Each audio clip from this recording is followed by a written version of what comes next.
आपकी होती है amount of solute in grams present in 1 litre of solution, यानी सॉल्यूट का अमाउंट होता है, जो स्ट्रेंथ है आपकी वो सॉल्यूट, कितने अमाउंट में सॉल्यूट प्रेजेंट होता है किसमें, 1 लीटर सॉल्यूशन के अंदर।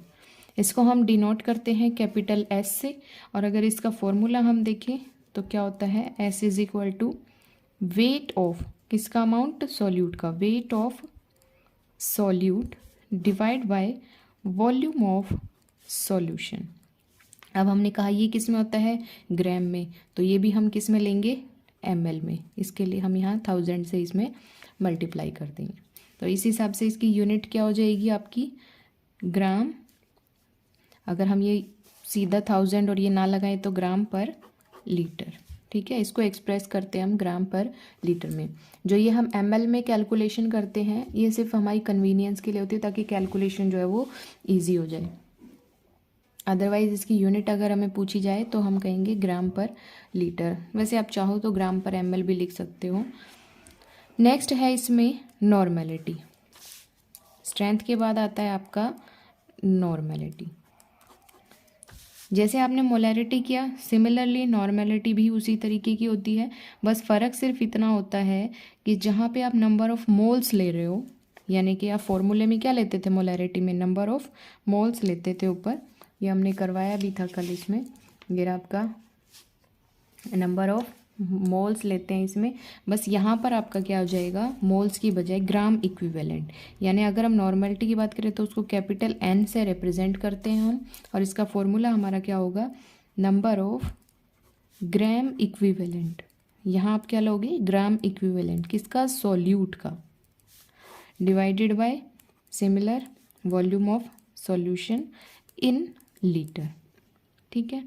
तो अगर इसको हम सिंप्लीफाई करें तो सिमिलरली यहाँ पे भी आप क्या कर दोगे, नीचे पर आप सेम लिखोगे, number of gram equivalent of solute divide by volume of solution. अब यहाँ ले लेंगे हम ml में, और उसके लिए यहाँ पे हम 1000 से मल्टीप्लाई कर देंगे, ठीक है।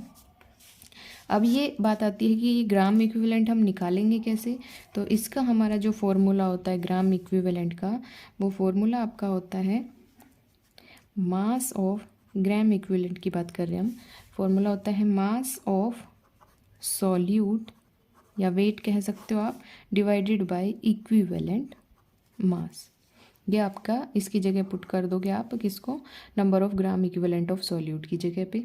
तो ये पूरा फॉर्मूला अगर हम एक साथ देखें तो ये आपका हो जाएगा wait of solute divided by equivalent mass of solute into 1000 divide by volume of solution in ml, ठीक है। ये अब हमारा किस में है, ml में है।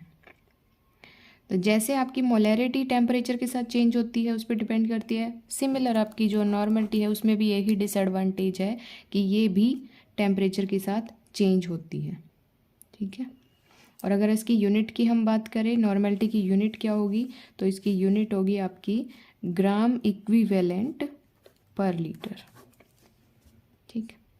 क्या यूनिट होगी, ग्राम इक्विवेलेंट पर लीटर। नेक्स्ट हमारा आता है इसके बाद फॉर्मेलिटी।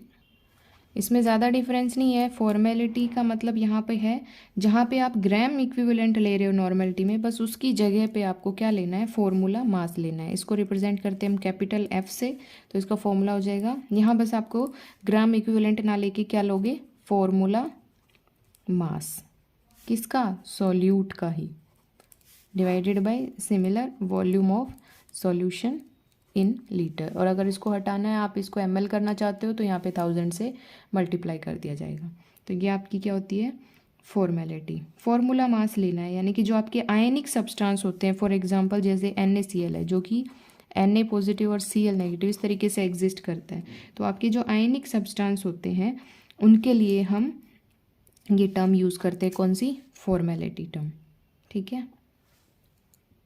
इसके बाद नेक्स्ट आपका आता है मोल फ्रैक्शन। क्या है, मोल फ्रैक्शन।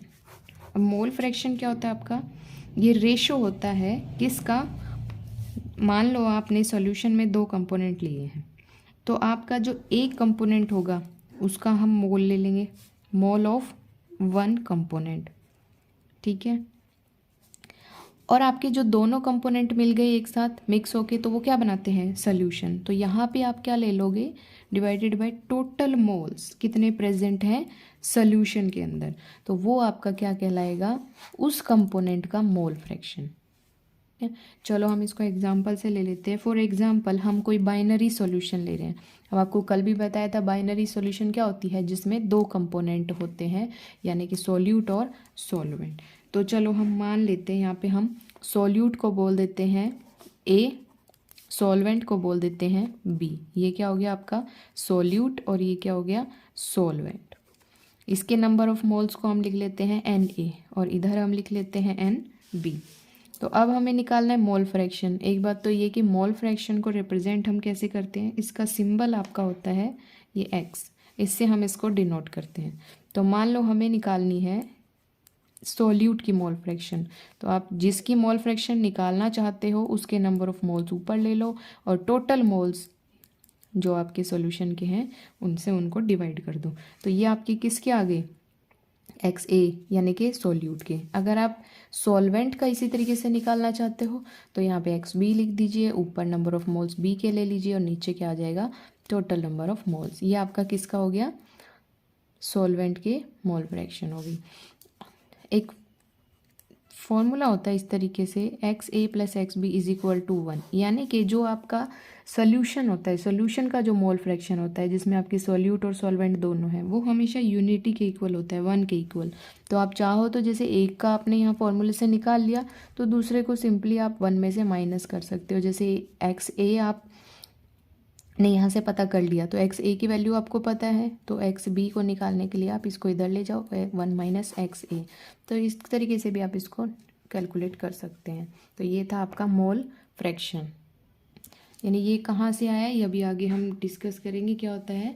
तो हम कह सकते हैं कि जो टोटल मोल फ्रैक्शन है, सम ऑफ मोल फ्रैक्शन है सारे कंपोनेंट का, वो हमेशा किसके बराबर होगा, 1 के इक्वल होगा।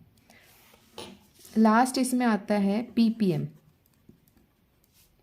ppm मतलब पार्ट्स पर मिलियन, पार्ट्स पर मिलियन। अब ये ppm क्या होता है, जब आपका सोल्यूट यानी लेसर अमाउंट वाला, जब आपका सोल्यूट एक्सट्रीमली स्मॉल क्वांटिटी में, बहुत ही कम क्वांटिटी में हो, तब हम कंसंट्रेशन को इस ppm यानी पार्ट्स पर मिलियन में एक्सप्रेस करते हैं, ठीक है।